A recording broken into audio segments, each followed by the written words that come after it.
करावा विचार, क्षणोक्षणी हाची करावा विचार, तरावया पार भव सिंधू, नाशिवंत देह जाणार सकळ, आयुष्य खातो काळ सावधान, संत समागमी धरावी आवडी, संत समागमी धरावी आवडी, करावी तातडी परमार्थाची, नाशिवंत देह जाणार सकळ, आयुष्य खातो काळ सावधान, तुका म्हणे इहलोकीच्या व्यवहारे, तुका म्हणे इहलोकीच्या व्यवहारे, नये डोळे दुरे भरून राहो, नाशिवंत देह जाणार सकळ, आयुष्य खातो काळ सावधान, महायोग पीठे तटे भीमरत्यम, वरम पुंडलिकाय दातु मुनींद्रे, समागत्य तिष्ठं तमानंद कंदम, परब्रह्मलिंगम भजे पांडुरंगम, पांडुरंगाकारो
पांडुरंगा करू प्रथम नमन, दुसरे चरण संतांचिया, त्यांच्या कृपादाने कथेचा विस्तारू, बाबाजी सद्गुरु दास तुका,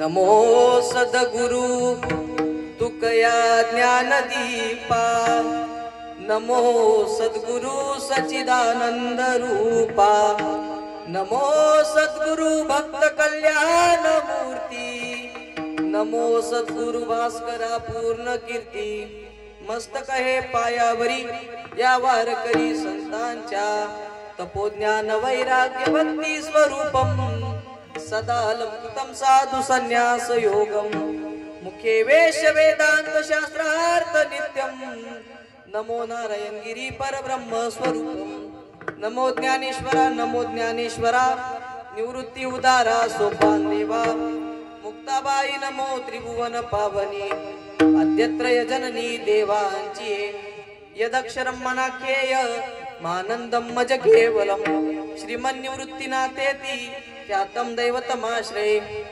आदिनाथ उमा मचिंद्र गोरख, गहिनी निवृत्तीस नमन माझे विठ्ठल।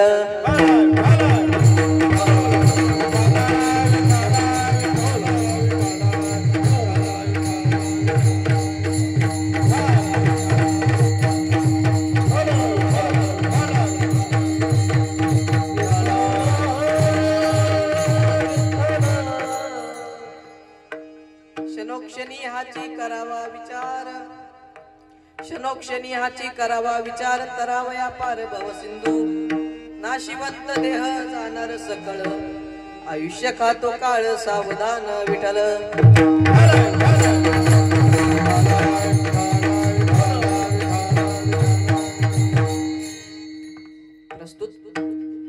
प्राप्त प्रसंगी प्राप्त स्थळी आज या ठिकाणी देवाच्या पवित्र अशा कीर्तन रूपी सेवेकरिता निवडलेला अभंग या वारकरी संप्रदायाची कळस श्रीमंत श्री जगद्गुरु तुकोबाराय यांचा फार नाही पण 4 चरणाचा अभंग आजच्या सेवेकरिता निवडलेला आहे. विठ्ठल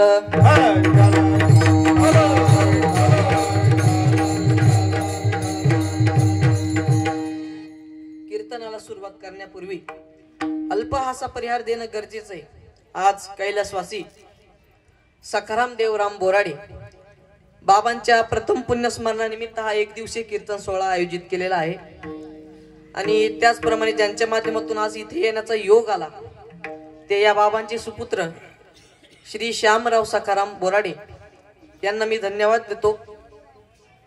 तसेच आज या ठिकाणी जमलेले सर्व माता भगिनी व पुरुष मंडळ सर्वांच्या चरणावरती नतमस्तक होतो.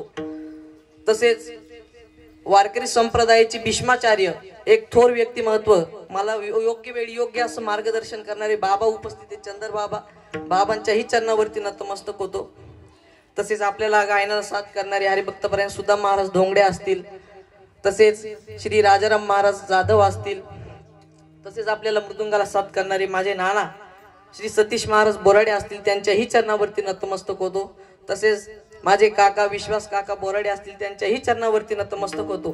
तसेच आपल्याला संवादिनी वादक माझे काका श्री सुधीर शांताराम बोराडे यांच्याही चरणावरती नतमस्तक होतो. तसेच मला योग्य वेळी योग्य असं मार्गदर्शन करणारे योग्य असं मोटिवेट करणारे माझे आजोबा श्री सोमनाथ तात्या बोराडे बाबाही या ठिकाणी उपस्थित आहे. बाबांच्याही चरणावरती नतमस्तक होतो. तसेच आज माझ्यासाठी वेळात वेळ काढून आले माझे मामा श्री वैभव राजोळे त्यांच्याही चरणावरती नतमस्तक होतो. तसेच माझे पंजोबा श्री हरिभक्तपरायण कारभारी बाबा बोराडे बाबांच्याही चरणावरती नतमस्तक होतो. तसेच सर्व टाळकरी माळकरी विनेकरी वारकरी सर्वांच्या चरणावरती नतमस्तक होतो. तसेच आपल्या गावचे नगरसेवक जगदीश तात्या बोराडे जगदीश तात्या पवार त्यांच्याही चरणावरती नतमस्तक होतो. तसेच माझी आजी कैलासवासी सौ छायाताई शांताराम बोराडे हिच्याही चरणावरती नतमस्तक होतो.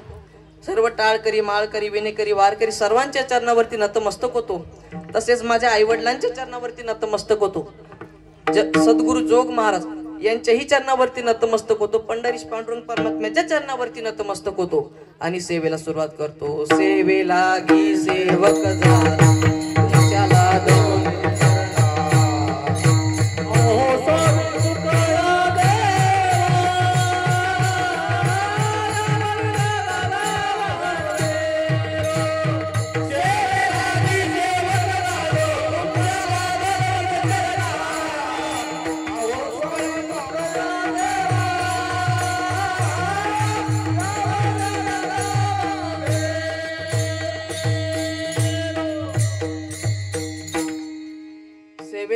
सेवक झालो तुमच्याला दलो निज चरणा.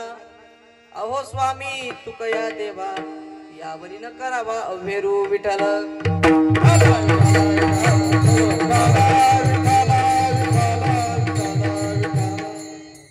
क्षणोक्षणी हाची करावा विचार क्षणोक्षणी हाची करावा विचार तरावया पार भव सिंधू नाशिवंत देह जाणार सकळ आयुष्य खातो काळ सावधान.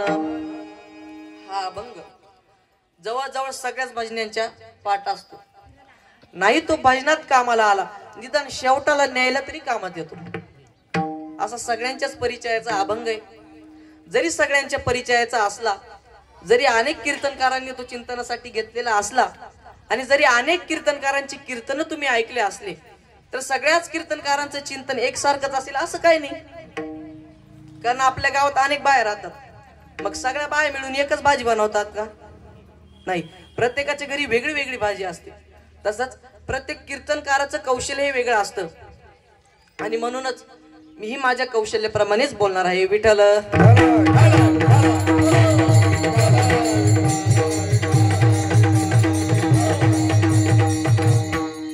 बोलताना इको कमी करा. आजच्या या अभंगातून जगद्गुरु तुकोबाराय कर्म कसं श्रेष्ठ आहे आणि हा संसार रूपी समुद्र कसा पार करायचा आहे आणि हा संसार रूपी समुद्र पार करण्यासाठी 3 प्रकारचा विचार करा असा आग्रह धरतात विठ्ठल.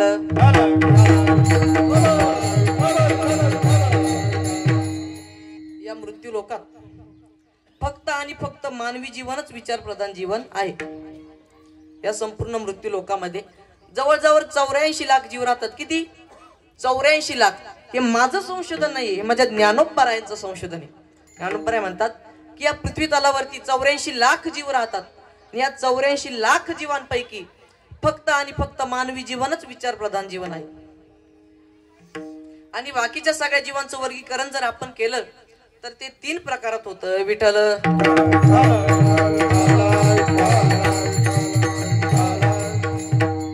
ते 3 प्रकारात होतं. 1 कर्मप्रधान जीवन, 2 भोगप्रधान जीवन आणि 3 विचारप्रधान जीवन. कर्मप्रधान जीवन कोणाचं, भोगप्रधान जीवन कोणाचं आणि विचारप्रधान जीवन कोणाचं? कर्मप्रधान जीवन कोणाचं आहे तर ते साधू संतांचं आहे. भोगप्रधान जीवन कोणाचं आहे तर ते पशुपक्ष्यांचं आहे. आणि विचारप्रधान जीवन कोणाचं आहे तर ते मानवांचं आहे. हे मी सांगत नाही, हे शास्त्रकार सांगतात. कर्मप्रधानम साधू जीवनम तू, भोगप्रधानम पशुजीवनम तू, विचारप्रधानम नृजीवनम तू, यस्मिन प्रधान्यम तत्तदेव कुर्यात. कर्मप्रधान जीवन कोणाचं आहे तर ते साधू संतांचं आहे. साधू संतांनी नेहमी चांगलं कर्म करत राहू, चांगलं सत्कर्म, चांगलं पुण्य करत राहू. का बरं? कारण समाज हा साधूकडे पाहून वागत असतो. एक साधू जर का हुकला तर अख्खी पिढी बिघडली म्हणून समजा. म्हणून साधू संतांनी नेहमी चांगलं कर्म करत राहू. का बरं? कारण समाज हा साधूकडे पाहून वागतो. घरातील मुलं हे आई वडिलांचं अनुकरण करत असतात. शाळेतील मुलं हे शिक्षकांचं अनुकरण करत असतात. आणि समाज हा साधूकडे पाहून वागतो. घरातील मुलं जर बिघडू नये असं जर वाटत असेल ना तर आई वडिलांनी मुलांसमोर स्वच्छ जीवन जगावं. आई वडीलच जर शोले बघत असतील, मुलगा गब्बर सिंगच जन्माला येणार. विठ्ठल विठ्ठल.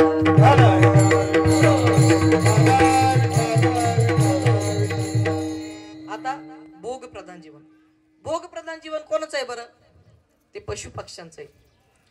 का बरं? कारण पशुपक्ष्यांना पापही कळत नाही आणि पुण्यही कळत नाही.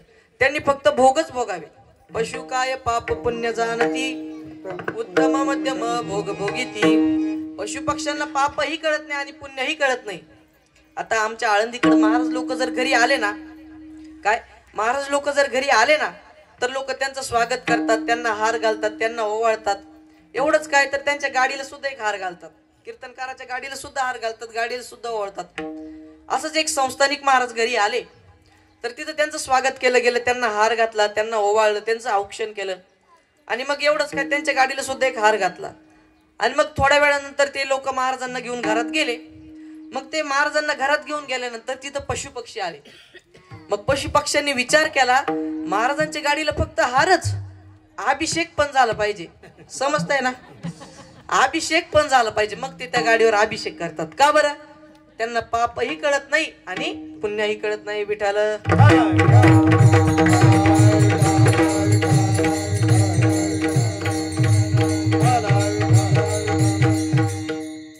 आता राहिलं ते विचारप्रधान जीवन.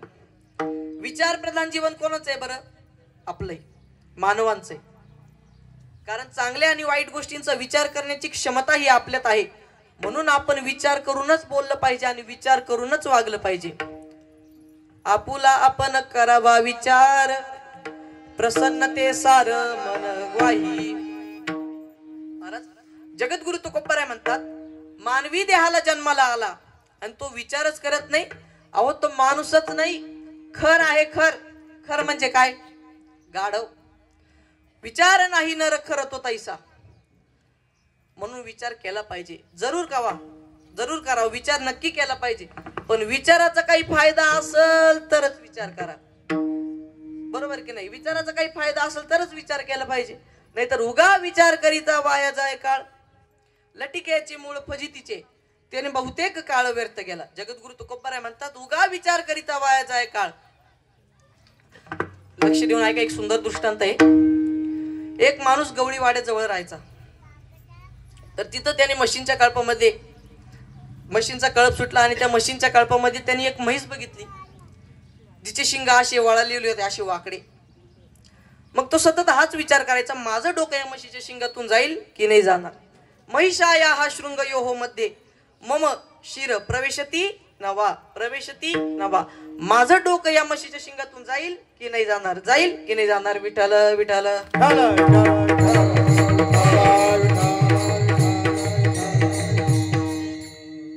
तो हाच विचार करायचा, माझं डोकं या म्हशीच्या शिंगातून जाईल की नाही जाणार. असं विचार करत करत त्याला 4 महिने झाले. तो सतत हाच विचार करायचा, 4 महिने सतत हाच विचार करत होता, माझं डोकं या म्हशीच्या शिंगातून जाईल की नाही जाणार, जाईल की नाही जाणार. मग असंच एकदा विचार करत असताना त्याचा मेवना तिथं आला. म्हणाला, राम राम दाजी, काय चाललंय, कसला विचार करताय बा. मग तो त्याला म्हणाला, अरे मी अशी अशी म्हैस बघितली जिचे शिंग असे वळालेले असे वाकडे. मग मी हाच विचार करतोय की माझं डोकं या म्हशीच्या शिंगातून जाईल की नाही जाणार. महिषाया हा शृंग योहो मध्ये मम शिर प्रवेशती नवा प्रवेशती नवा. माझं डोकं या म्हशीच्या शिंगातून जाईल की नाही जाणार. मग महाराज त्याचा मेवना त्याला म्हणाला, अहो दाजी, यात विचार काय करायचा, उगा विचार करीता वाया जाय काळ. त्याच्यापेक्षा तुम्ही प्रात्यक्षिकच करून बघा. मग दुसऱ्या दिवशी यांनी ठरवलं की आज काहीही झालं तरी म्हशीच्या शिंगात उडी मारायचीच. मग महाराज त्यांनी त्या मशीनचा कळप सुटला आणि तो त्या मशीनच्या कळपामध्ये त्या म्हशीच्या येण्याची वाटच बघत होता. सगळ्या म्हशी निघून गेल्या. मग शेवटून ती म्हैस आली. ती अशी तोऱ्यातच येत होती. ते काय झालं माहितीये का बाबा, त्या दिवशी त्या म्हशीला आहे ना तिच्या मालकाने त्या गवळ्याने लय हाणलं होतं. आणि म्हशी या मारायच्याच लायकीचे राहते, बरोबर का नाही बाबा. विनोदाचा भाग सोडून द्या, त्या गवळ्याने त्या म्हशीला लय मारलं होतं. आणि मग ती म्हैस अशी तोऱ्यातच येत होती. जशी ती म्हैस त्याच्या जवळ आली, त्यांनी मागचा पुढचा विचार न करता त्या म्हशीच्या शिंगात उडी मार. काय त्या म्हशीच्या शिंगात उडी मार. मग महाराज विठ्ठल विठ्ठल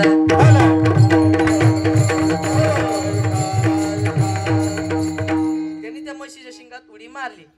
मग महाराज जी म्हैस उधळली ना, बाबा आपल्याकडे काय म्हणते, उधळलीच म्हणते ना. आमच्या आळंदी साईडला म्हशीने बोंगा केला, बोंगा, म्हशीने बोंगा केला असं म्हणत्या. जी म्हैस उधळली, गरागरा फिरवला, गरागरा फिरवला आणि डायरेक्ट उखाड्यावर टाकला. मग गावातले काही शहाणे सुरते लोक तिथं जमा झाले.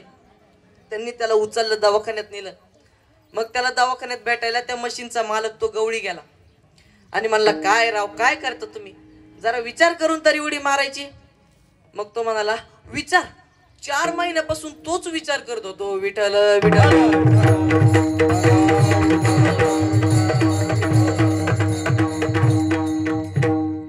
मग मला सांगा, असा निरर्थक विचार काय कामाचा बरं.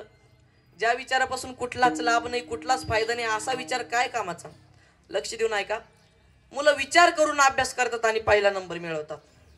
आणि अविचारी मुलं व्हॉट्सअपवर हाय बाय हाय बाय, विचार नाही फक्त अविचार, त्यांचाही पहिला नंबर येतो, पण कुठून, खालून. म्हणून अभ्यासात पहिला नंबर येण्यासाठी अभ्यासाचा विचारच करावा लागतो. विठ्ठल विठ्ठल.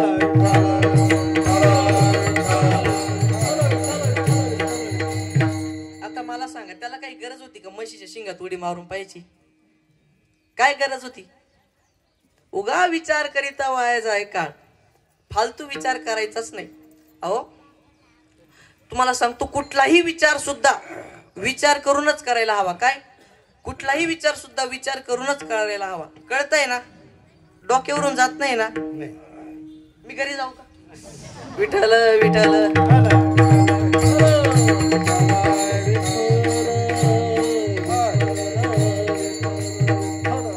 लक्ष देऊन ऐका. आपण विचार कसा करायला हवा ते मी तुम्हाला सांगतो, एकदम लक्ष देऊन ऐका. काय झालं, एक माणूस नाथबाबांकडे गेला. तो नाथबाबांकडे त्याचा हात बघण्यासाठी गेला होता. हात म्हणजे आपल्या भाषेत भविष्य पाहायला गेलता. आणि मग तो तिथं नाथबाबांना म्हणला, नाथबाबा बघा बरं माझ्या हातात काय दिसतंय तुम्हाला, माझं भविष्य काय. बरं तो नाथबाबांना एवढं म्हणला आणि त्यांनी नाथबाबांनाच प्रश्न विचारायला सुरुवात केली. का हो नाथबाबा, तुम्ही एवढं सगळं सहन करून शांत कसे राहता, तुम्ही एवढी निंदा सहन करून तुम्ही शांत कसे राहू शकता. मग नाथबाबा त्याला म्हणाले, या प्रश्नाचं उत्तर आपण नंतर पाहू. नाथबाबांनी त्याचा हात बघितला आणि सांगितलं, तुझा हात बघितल्यानंतर माझ्या असं लक्षात येतं की येत्या 8व्या दिवशी तू मरणार. काय, येत्या 8व्या दिवशी तू मरणार. तो प्रश्न विचारणारा भांबावला ना. कोणाला जरी कळालं, आता आपल्याला जरी कळालं आपण मरणार आहे, आपण भांबवणारच ना. तसाच चटकन उठला ना, घरी निघून गेला. मग त्याच्या डोक्यात सारखा हाच विचार, मी मरणार आहे, मी येत्या 8व्या दिवशी मी मरणार आहे असं विचार करत करत पहिला दिवस गेला, दुसरा गेला, तिसरा, चौथा, पाचवा, 6वाही गेला. आता वेळेअभावी आपण लवकर दिवस काढून घेतले.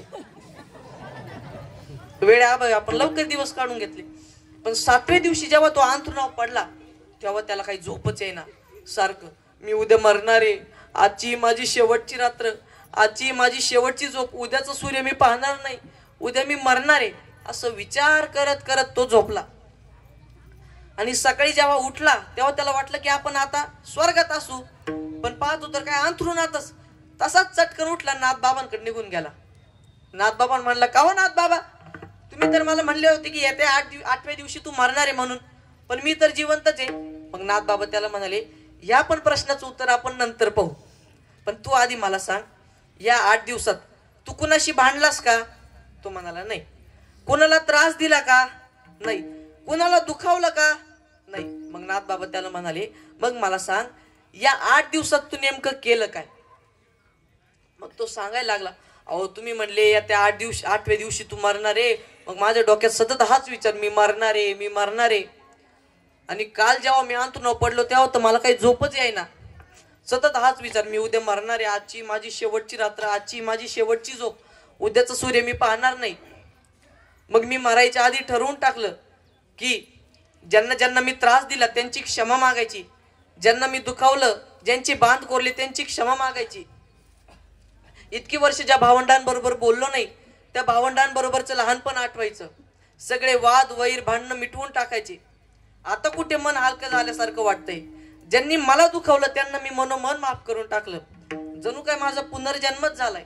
मग नाथबाबा त्याला म्हणाले, अरे तू जो प्रश्न त्या दिवशी मला विचारला होता ना, की तुम्ही एवढं सगळं सहन करून, एवढी निंदा सहन करून शांत कसे राहू शकता, त्याचं हेच तर कारण आहे. अरे तू जो विचार या 8 दिवसात केला ना, हा तो विचार मी सतत करत असतो आणि तसं स्वतःला समजून तसं वागत असतो की आपण इथं 2च दिवसांचे पाहुणे, आपण आज ना उद्या मरणारच. आपण येताना काही घेऊन आलो नाही, जाताना काही नेणार नाही. मग कशाला रिकामं कुणाशी वैर धरायचं, कशाला कुणाशी भांडणं करायचे. आणि असाच आपण सगळ्यांनी जर हाच विचार जर केला ना तर कितीतरी संघर्ष आपोआप सुटतील. आणि जगद्गुरु तुकोबरायही म्हणतात की हा संसार रूपी समुद्र पार करण्यासाठी आपण असाच विचार केला पाहिजे. मग तो कधी केला पाहिजे तर वेळोवेळी, पावलोपावली, कधी कधी नाही तर क्षणाला. अभंगाचे प्रथम चरण. क्षणोक्षणी करावा विचार,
क्षणोक्षणी हाची करावा विचार तरावया पार भव सिंधू नाशिवंत देह जाणार सकळ आयुष्य खातो काळ सावधान विठ्ठल.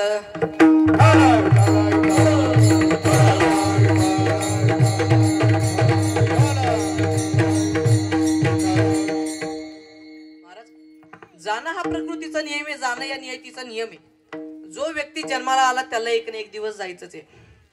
महाराज आपण सगळे एक ना एक दिवस मरणारचे, आपण सर्वांनी लक्षात ठेवलं पाहिजे. कारण जो व्यक्ती जन्माला आला त्याला एक ना एक दिवस जायचंच आहे.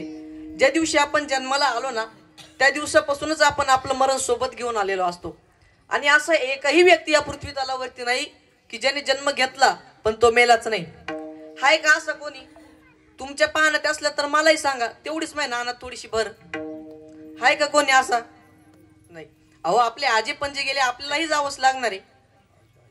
आजा गेला पंजा गेला बाप मसना गेला देखत देखत ना तू पण तोही तैसा झाला. महाराज जाणं हा प्रकृतीचा नियम आहे, जाणं या नियतीचा नियम आहे. जो व्यक्ती जन्माला आला त्याला जायचंच. आपण जसं फाटलेले जुने कपडे टाकून नवे कपडे परिधान करतो ना तसंच आपला जीव आपला आत्मा सुद्धा हा जुना देह टाकून नव्या देहात प्रवेश करत असतो. आत्मा कधीही नष्ट होत नसतो, नष्ट होत असतं ते फक्त शरीर. तुम्हाला गीतेतला पुरावा देतो. अध्याय क्रमांक 2 श्लोक क्रमांक 22. वासांसी जीर्णानि यथा विहाय नवानि गृह्णाति नरो परानि यथा शरीरानि विहाय जीर्णान्यन्यानि संयाति नवानि देहि. म्हणजे ज्याप्रमाणे माणूस जुने वस्त्र टाकून नवे वस्त्र परिधान करतो त्याचप्रमाणे जीवात्मा सुद्धा जुना देह टाकून नव्या देहात प्रवेश करत असतो. Yes, the law of conservation energy states that energy cannot be created nor be destroyed. It only converted into one form to the another form. म्हणजे ते असं सांगतात की energy can not be created nor be destroyed. It only converted into one form to the another form. म्हणजे आपल्या शरीरातली जी काय आत्मा आहे, जी काय ऊर्जा आहे ही नाही संपवली जाऊ शकते आणि नाही तयार केली जाऊ शकते. ही फक्त एका देहातून दुसऱ्या देहात प्रवेश करते. आता तुम्हाला व्यवहारातलं उदाहरण देतो. आपला मोबाईल जर खराब झाला तर आपण काय करतो? जुना मोबाईल टाकून देतो आणि नवीन मोबाईल घेतो, पण त्याच्यात सिम मात्र जुनाच टाकतो. तसंच आपला आत्मा सुद्धा जुना देह टाकून फक्त नव्या देहात प्रवेश करत असतो. जिंदगी एक किराए का घर है बदलना पड़ेगा. जिंदगी एक किराए का घर है एक ना एक दिन बदलना पड़ेगा.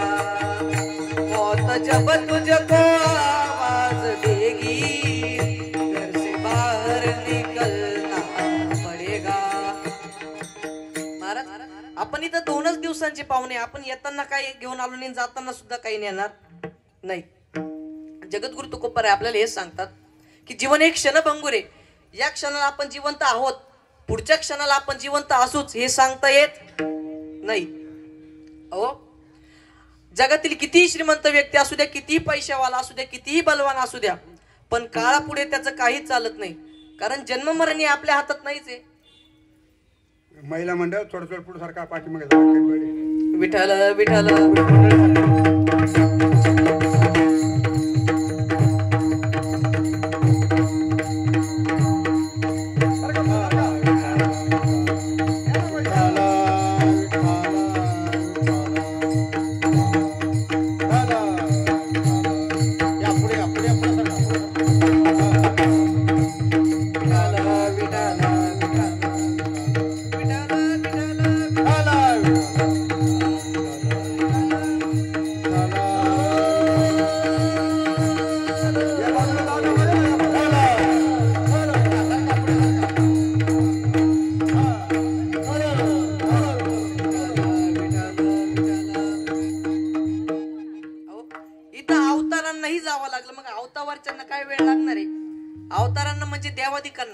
ज्यांनी धर्म रक्षणासाठी वेगवेगळे अवतार घेतले त्यांनाही आपला अवतार संपवावा लागला. आणि अवतावरचे म्हणजे तुम्ही आम्ही. तुम्हाला तुकाराम महाराजांच्या भाषेत सांगू, येथे नाही उरो आले अवतार एरते पामर जीव किती. महाराज हो ज्ञानोपर म्हणतात की मासी पाख पाखडी तव हे सरे. म्हणजे माशीला पंख फडफडायला वेळ लागतो पण मरायला लागत नाही. माशीला पंख फडफडायला जितका वेळ लागतो ना तितका मरायलाही लागत नाही. म्हणून अचानक जर कोणी गेलं तर आपण म्हणतो ना की आताच तर भेटलो होतो, आताच आमची भेट झाली होती, मग अचानक कसं काय झालं. काही लोक तर म्हणतात या डॉक्टर कनीला असतं तर वाचला असता, इथं नीला असतं तर जागला असता. एकदा का देवाच्या मनात आलं मग आपण मंदिरात बसलेलो असू द्या किंवा घरात बसलेलो असू द्या, जाणं हे निश्चित. आले देवाजीच्या मना,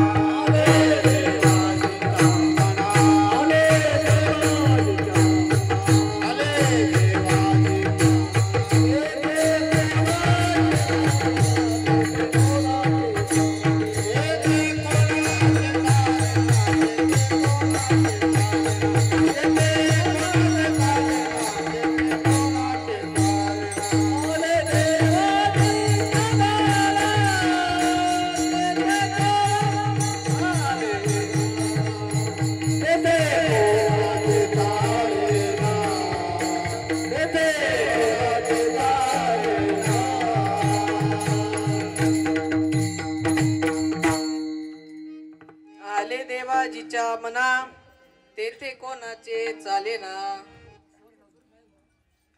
विठाल विठाल.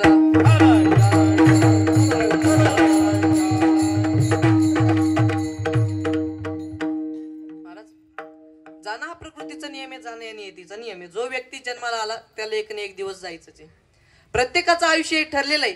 त्याचं तेवढं आयुष्य जगून झालं की त्याला जगाचा निरोप हा घ्यावाच लागतो. कारण हा देह नाशिवंत आहे.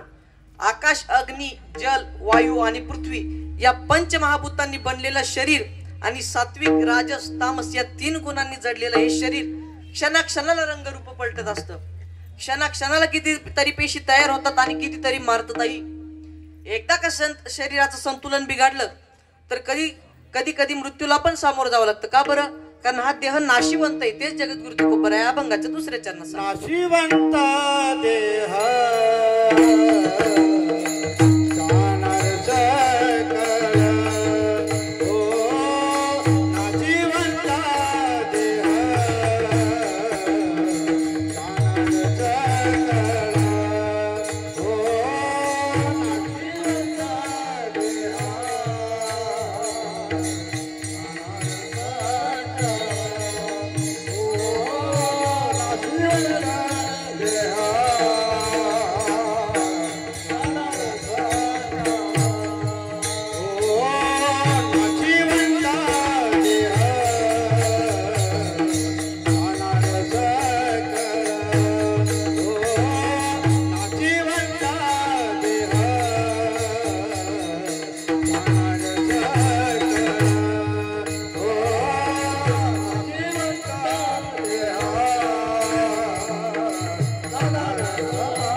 नाशिवंत देह जाणार सकळ, आयुष्य खातो काळ सावधान.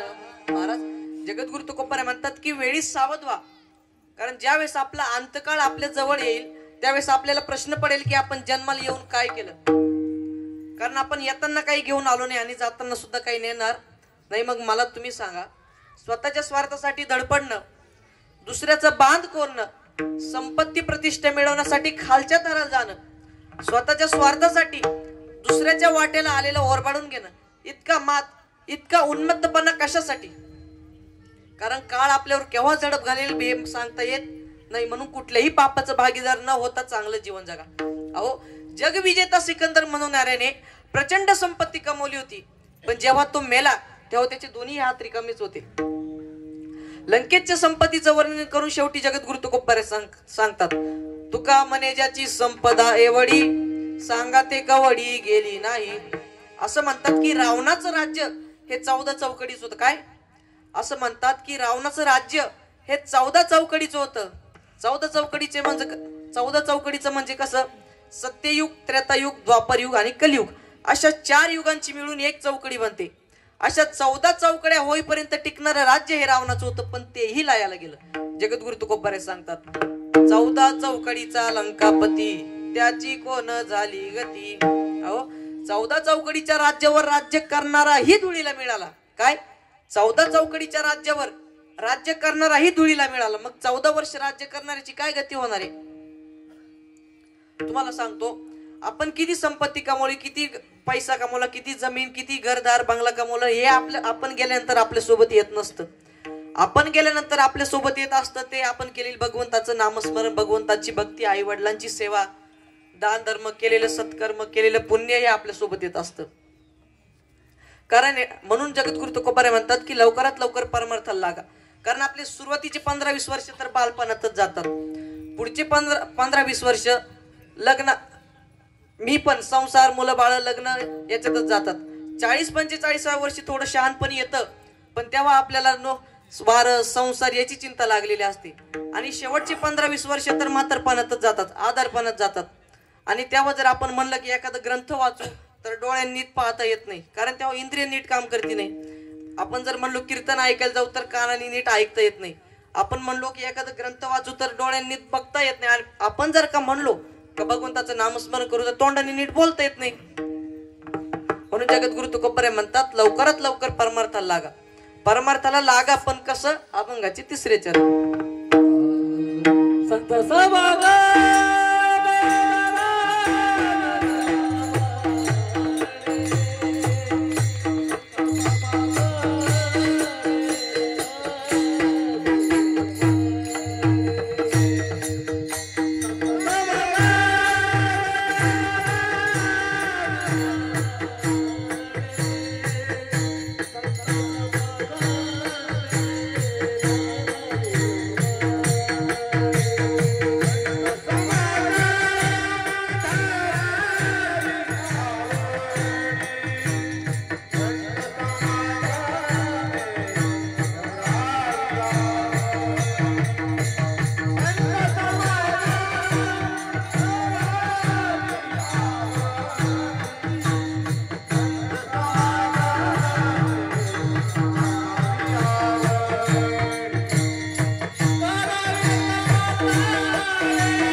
स्वामी धरावी आबडी करावी तातडी परमार्थाची विठोबा रखुमाई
जाता जाता इतकं सांगून जातो की क्षणोक्षणी ह्याची करावा विचार करावया पार भव सिंधू नाशिवंत देह जाणार सकळ आयुष्य खातो काळ सावधान।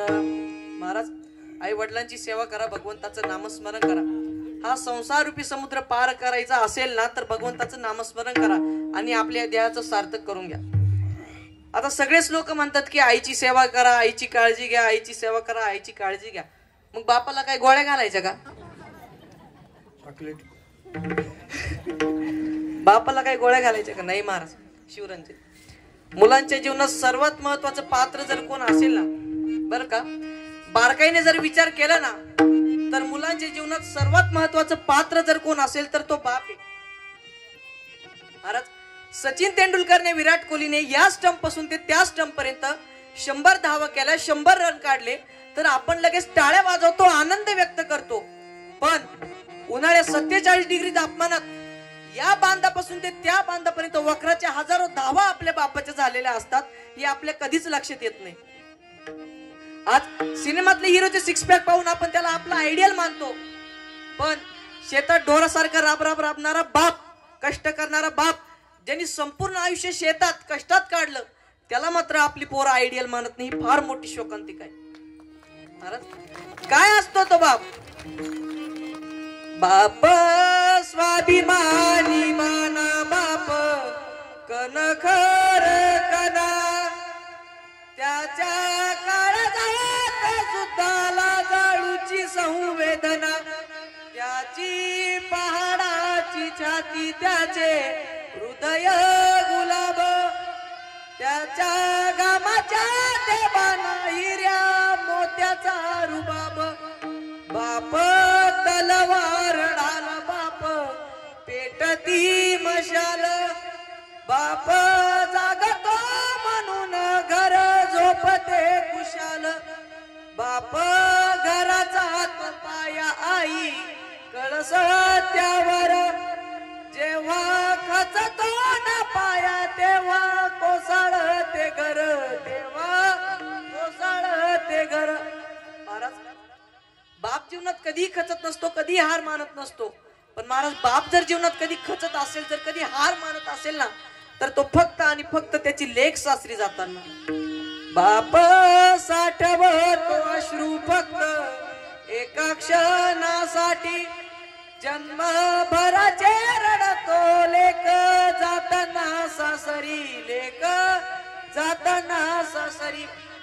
महाराज, तुम्हाला सांगतो, आईवर आजपर्यंत अनेक कविता लिहिल्या गेल्या, बापावर लिहिल्या गेल्या असतील, पण कदाचित त्या कोणी वाचल्या नसतील. हो, जितकी आई चांगली असते ना, त्या आईपेक्षाही काकणभर जो मेहनत करतो, कष्ट करतो ना, तो बाप असतो. काय? जितकी आई चांगली असते ना, त्या आईपेक्षाही काकणभर जो मेहनत करतो, कष्ट करतो ना, तो बाप असतो.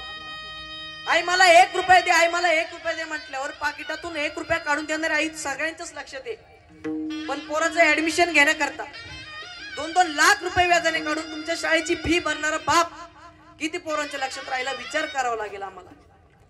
पाकिटातून 1 रुपया काढून देणारी आई जर वाले माणसं तुझ्या लक्षात आहे, तर तुझी पात्रता नसताना सुद्धा, तुझी लायकी नसताना सुद्धा 2-2 लाख रुपये व्याजाने काढून तुझ्या शाळेची फी ज्या बापाने भरली, त्या बापाचं हृदय कुठं असतं याचा विचार करा. म्हणजे बाप या शब्दाची व्याख्या तुमच्या लक्षात येईल. आई मला भूक लागली, आई मला भूक लागली म्हटलं की 2 टायमाला जेवणाचं ताट वाढणारी आई तुमच्या लक्षात आहे.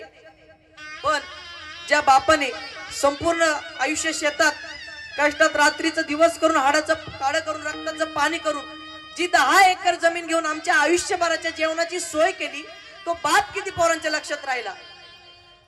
महाराज, आई तुम्हाला आहे, आई मला आहे, आई तुम्हाला आहे, आई मला आहे. आई जर गेली ना, तर तिच्या कपाटात किमान 50 साड्या तरी नव्या सापडतील. किती?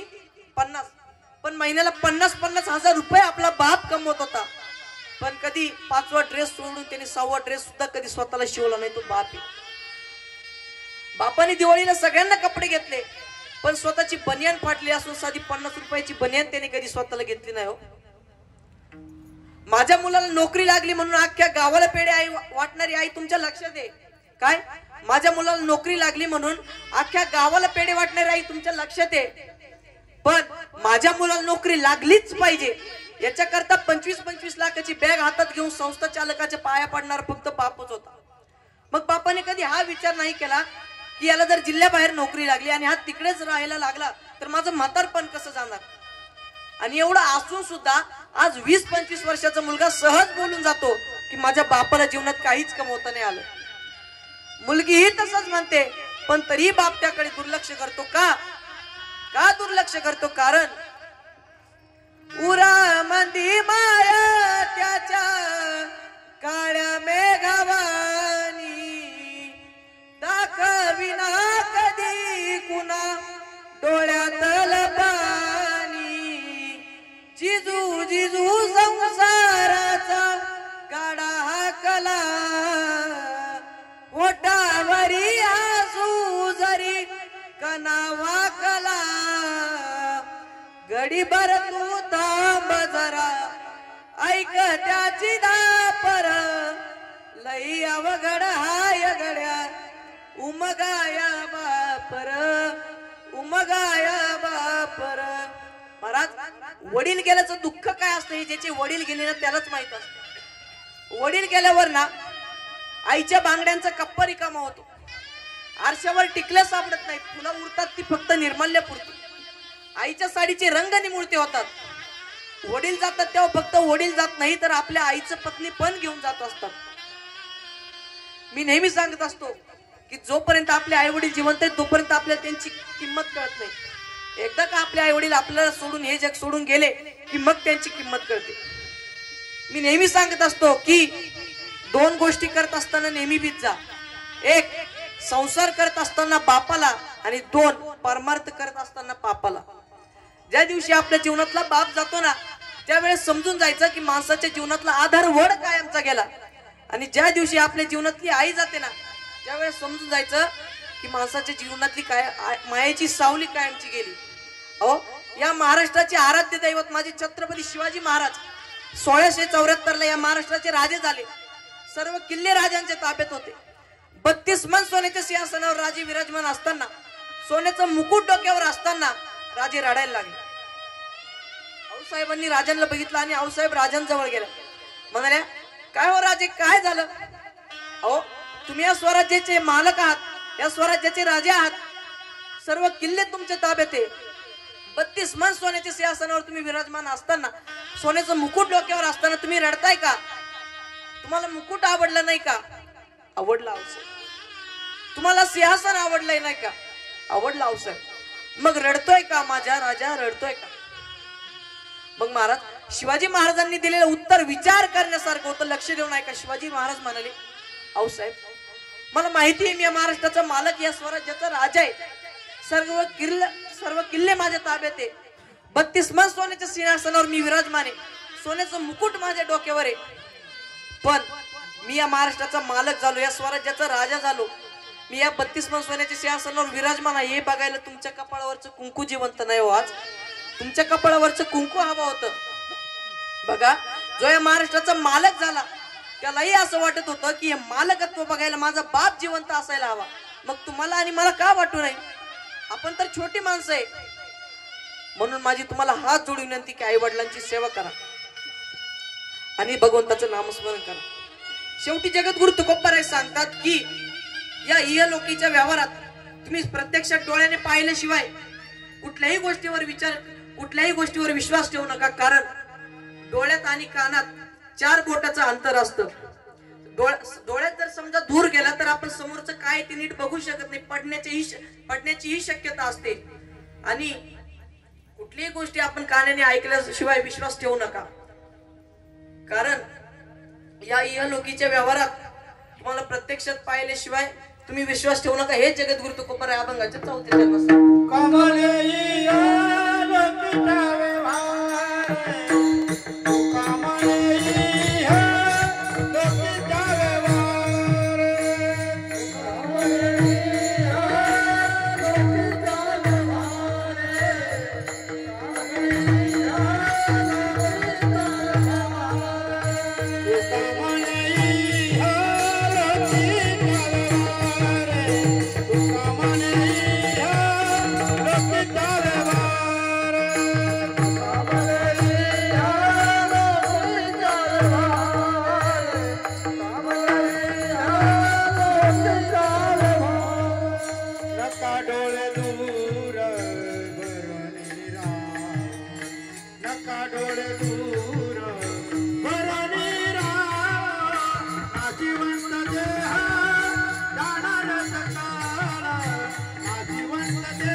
तुका मने इहलोकीच्या व्यवहारे नये डोळे दुरे भरून राहो. नाशिवंत देह जाणार सकळ, आयुष्य खातो काळ सावधान. जाता जाता इतकं सांगून जातो की आई वडिलांची सेवा करा, भगवंताचं नामस्मरण करा. कारण 84 लक्ष योनी फिरून आल्यानंतर आपल्याला हा मनुष्य देह मिळाला आणि या मनुष्य देहाचं सार्थक करून घ्या. आपण संतांचं ऐकलं पाहिजे. आपण जर संतांचं ऐकलं तर आपलं भलं होईल आणि जर का नाही ऐकलं तर त्याचा परिणाम हे जरी नाही कळलं मग दुसरा येईल. हे जरी नाही कळलं, हे जरी नाही कळलं मग दुसरा येईल. हे जरी नाही कळलं, हे जरी नाही कळलं मग दुसरा येईल. हे जरी नाही कळलं, हे जरी नाही कळलं मग दुसरा येईल. हे जरी नाही कळलं.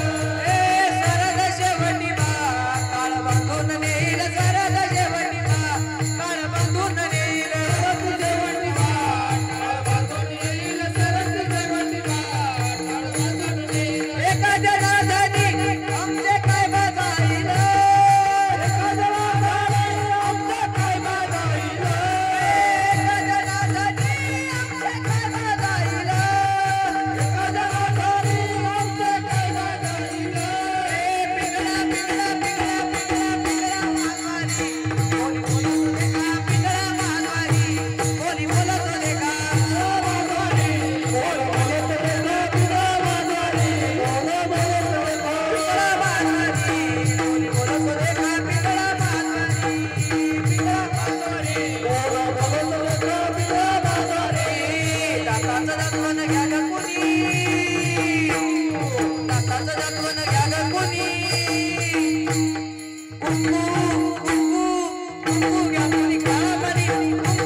बाबांचं प्रथम पुण्य स्मरण आहे.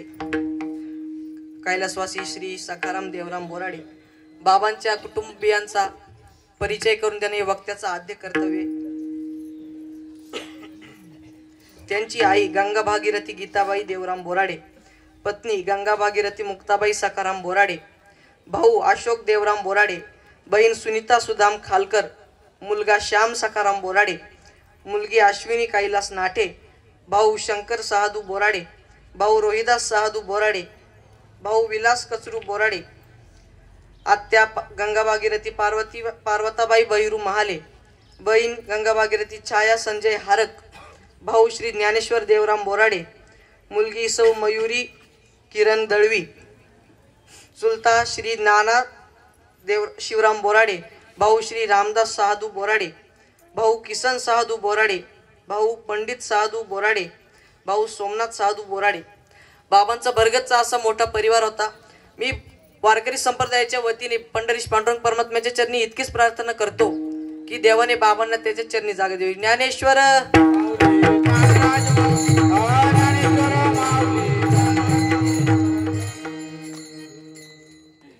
झालेली सेवा भगवंताच्या चरणी, आई वडिलांच्या चरणी, सद्गुरु जोग महाराजांच्या चरणी समर्पित करतो आणि सेवेला पूर्णविराम देतो. विठ्ठल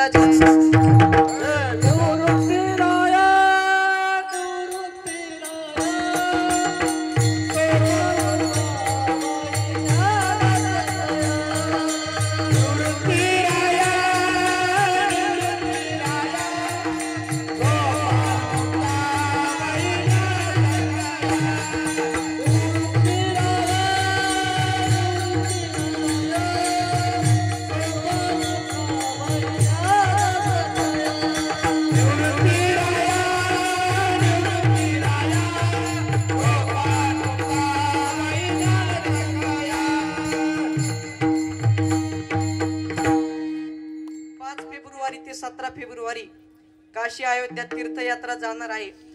जर कोणी इच्छुक असतील तर आमचे युवा कीर्तनकार हरिभक्तपर्यंत तुषार महाराज खालकर यांच्याशी संपर्क साधावा.